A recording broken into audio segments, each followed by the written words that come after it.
আগামী দিনে আপনারা যদি এই চরমনাই বিশ্বের মার্কা হাত পাখায় ভোট দেন, এই এলাকার ব্যাপক উন্নয়ন হবে। স্থানীয় ভোগান্তি কমিয়ে প্রশাসনিক সেবা জনগণের কাছে পৌঁছে দেওয়ার প্রতিশ্রুতি দিয়েছেন বাগেরহাট 1 আসনের প্রার্থী মোল্লা মুজিবুর রহমান শামীম। চিতলমারী সদর ইউনিয়নের বারাসিয়া বাজারে এক গণসমাবেশে বাগেরহাট 1 আসনের ইসলামী আন্দোলন বাংলাদেশের মনোনীত প্রার্থী মোল্লা মুজিবুর রহমান শামীম বলেছেন যে নির্বাচিত হলে সাধারণ জনগণকে আর কাজের জন্য ঢাকা বা খুলনা যেতে হবে না।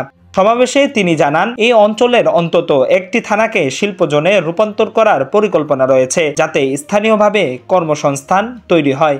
নিজের অভিজ্ঞতা প্রসঙ্গে তিনি বলেন, তিনি ব্যবসায়ী হওয়ার ব্যক্তিগত সুবিধা ভোগ করতে পারতেন, তবে মানুষের সমস্যাগুলো কাছ থেকে বুঝতেই তিনি মাঠে কাজ করেন। সমাবেশে আরো বলেন, উপজেলা চেয়ারম্যান হিসেবে দায়িত্ব পালনকালে তিনি দলীয় পরিচয়ের ভিত্তিতে নয়, ব্যক্তিভেদে মূল্যায়ন করেছেন। অনুষ্ঠানে সভাপতিত্ব করেন ইউনিয়ন শাখার সভাপতি মাওলানা সাইফুর রহমান লিপু শিকদার। প্রধান অতিথি হিসেবে ইসলামী আন্দোলন বাংলাদেশ বাগেরহাট জেলা শাখার সভাপতি ও কেন্দ্রীয় শুরা সদস্য হাফিজ মাওলানা মাহফুজুর রহমান বিশেষ অতিথি হিসেবে বক্তব্য রাখেন উপজেলা সভাপতি ডক্টর আবুল কালাম কাজী, সাবেক সভাপতি হাফিজ মাওলানা বোরহানুদ্দিন খান, সাধারণ সম্পাদক মাওলানা শাহাদাত হুসাইন, জাতীয় উলামা মাশায়েখ আইম্মা পরিষদের সভাপতি মুফতি রাহমাতুল্লাহ জামি, সাধারণ সম্পাদক মাওলানা মঞ্জুরুল ইসলাম, ইসলামী যুব আন্দোলন উপজেলা সভাপতি ডাক্তার নাজমুল হুদা, সাধারণ সম্পাদক মোহাম্মদ আতিয়া শেখ এবং প্রচার ও মিডিয়া সমন্বয়ক হুসাইন মোহাম্মদ আরমান। এছাড়া ইসলামী ছাত্র আন্দোলন উপজেলা শাখার সাধারণ সম্পাদক মোহাম্মদ মুরসালিন ও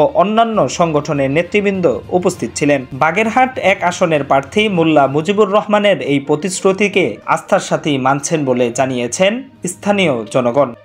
আবু সাইদ আল হানাফি, 10 দিক, ঢাকা।